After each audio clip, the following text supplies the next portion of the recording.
From today, we are trying to visit the provisions regarding trials enshrined in the Code of Criminal Procedure. There are four distinct type of trials. Number one, session trial. Number two, warrant case trial. Number three, summon case trial. And fourth is summary trial. The provisions of session trial are consolidated in Chapter 18. The provisions of warrant case trial are consolidated in Chapter 19. Summon case trial are consolidated in Chapter 20. And summary trial provisions are consolidated in Chapter 21. Today, we are visiting the session trial provisions. The session trial provisions are consolidated in Chapter 18, and these provisions are Section 225 to Section 237. Now, the trial before a court of session as such is that there happens a commitment of the case by the court of to the court of session under Section 209. This, on the face of it, may give impression as if that every trial before a court of session is in terms of a commitment proceedings under Section 209. It may, on the face of it, imply as if it is only when the case is committed by the magistrate to the court of session, only then the court of session has a jurisdiction and powers and responsibilities, and it is only in those cases a trial takes place in the court of sessions. However, in this chapter 18 itself, the section 237 gives a procedure in cases instituted under section 199(2). Means the section 199(2) is a distinct category of offenses. These cases are such in which complaint can be straightway filed in the court of a session. As such, the first impression of section 209 that the magistrate's commitment of a case to court of session is as if the essential condition. No. Section 237 is a specific exception, and it provides a distinct procedure, and this procedure is of a warrant case. In any case, now when we are visiting the provisions of a trial in the court of session, then naturally chapter 18, section 225 to section 236 come into play. But section 237 as well is in this very chapter. Therefore, the procedure of section 237 in respect of complaint cases of section 199 as well is integral part of this very procedure. Therefore, a trial before a court of session is of two different categories. One is a procedure of section 237, which amounts to a procedure of a warrant case as far as it is applicable in this situation. Therefore, as far as section 237 is concerned, we will be taking this along with the cases of warrant cases trials.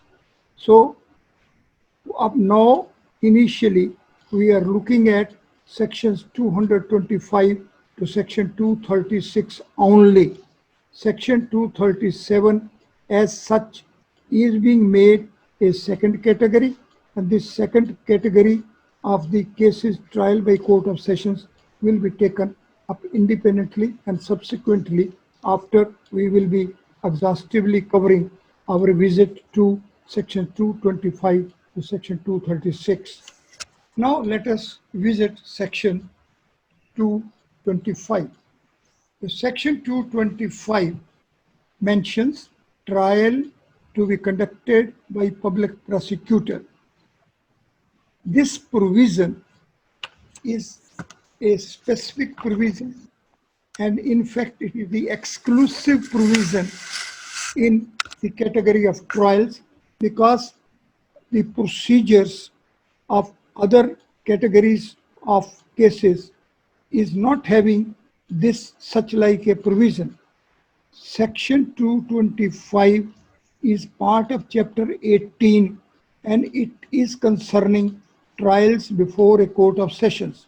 So those cases in which the trial is to be before a court of session, it is the public prosecutor who is entrusted responsibility, a legal duty to conduct the cases, and this conduct by a public prosecutor in a way, in an implied way, having twofold implications. Number one, state takes the responsibility to conduct the trials.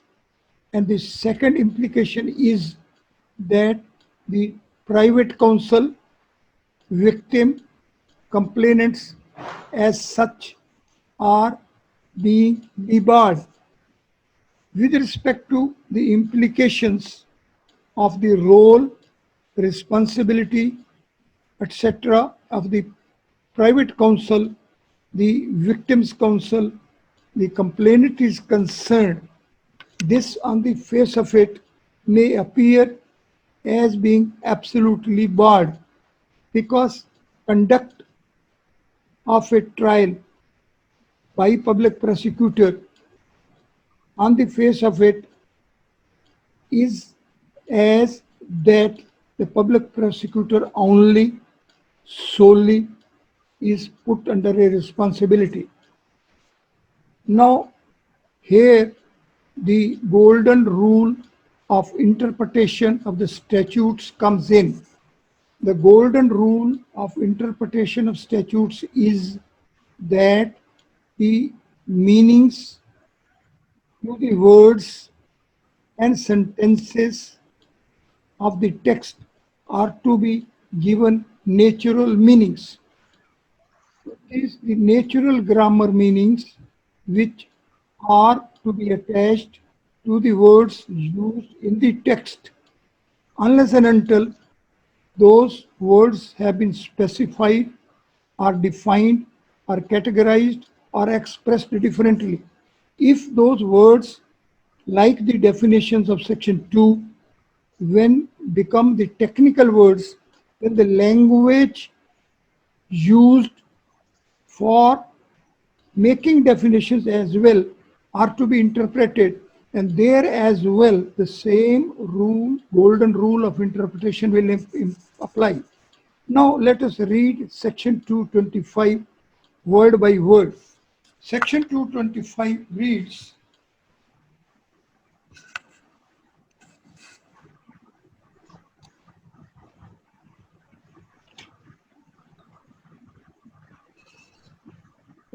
in every trial before a court of session, every trial means there is no exception left. In every trial, so every is the word which is inclusive of wholeness. So there is no exception left here. The prosecution shall be, and the word used is shall. That means again it is assertive, positive assertion, and this positive assertion would mean excluding everything else. So in respect of trials, It is whole range of trials before a court of sessions. In respect of the prosecution, the word used, the grammar is shall be, and as such, it would mean that it is the only path, it is the only sanctioned procedure. Therefore, in every trial before a court of session, prosecution shall be conducted by a public prosecutor. Now, the word conduct, the conduct of prosecution will, in a way, on the first impression, will cover each and every step of the trial. But conduct also would mean some sort of a performance. And for this performance, assistance can follow. And the interpretation of the courts, the case law on the point is that this conduct of prosecution by the public prosecutor can be aided, can be helped, assistance can be provided, information can be provided, consultations can be had, and for it, the victim, complainant, private counsel of the parties, defense counsel, and in a way, any other lawful source of help can be taken by the prosecutor. Therefore, the conduct by the public prosecutor is an area of thinking, planning, asserting, and collection of information, interpretation of information. These all steps by the prosecutor make a domain in which the role of the victims, the role of the complainant, role of the private counsel, as well as some other lawful sources as will be available can be utilized by the public prosecutor. So if a public prosecutor takes an help of a victim or of a complainant or of a counsel of the complainant or of any other lawful source, then it cannot be said that public prosecutor is going beyond the legislative command of this provision. It is here where we have to be through the case law. Therefore, we all, Deepak in particular, we put on a duty that he shall make the list of such case law where the interpretation of section 225, particularly with respect to the role and responsibility of a public prosecutor in conducting the prosecution of a trial in the court of sessions, shall be ascertained. It will now, in a way, is going to be a very, very practical insight into the functional model of justice delivery system of our country. Now, criminal justice delivery system, in a way, when is to be viewed in the context of the legislative provision of section 225, it brings us face to face with many delicate features. Number one, once the duty is put exclusively upon the shoulders of a public prosecutor, and public prosecutor is an employee of a state, then it would mean that legislature has put exclusive responsibility of the state to see that the trials are conducted by its employees as public prosecutors in accordance with law. Therefore, efficiency or inefficiency with respect to the success or failure of the system and with respect to the quality of justice ultimately flowing is to be indexed as per the efficiency, proficiency of the prosecutor. Once this is the sole situation, sole fixation of the responsibility, then the evaluation of the performance of the prosecution also deserves to be analyzed by the courts, particularly in the appellate stage. The failure of justice because of the failure of the prosecutor is not to be taken as a concession for the accused. Victim of the crime is within his rights to plead and request the courts that the efficiency of the prosecution shall be lawfully ensured.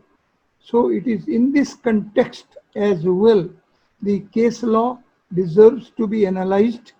This case law deserves to be visited. This case law deserves to be appreciated. And it is with this appreciation and it is with this evaluation that we will be acquiring proper insight about the degree of success of our judicial delivery system. Therefore, let us be through the case law under section 225, particularly with respect to the conduct of the prosecution.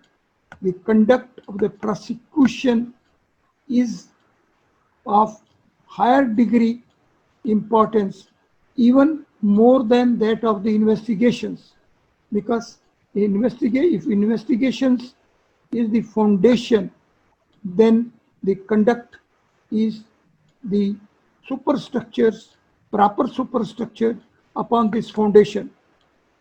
Foundation is bad, everything is bad. But if foundation is good and superstructure is bad, even then everything is bad.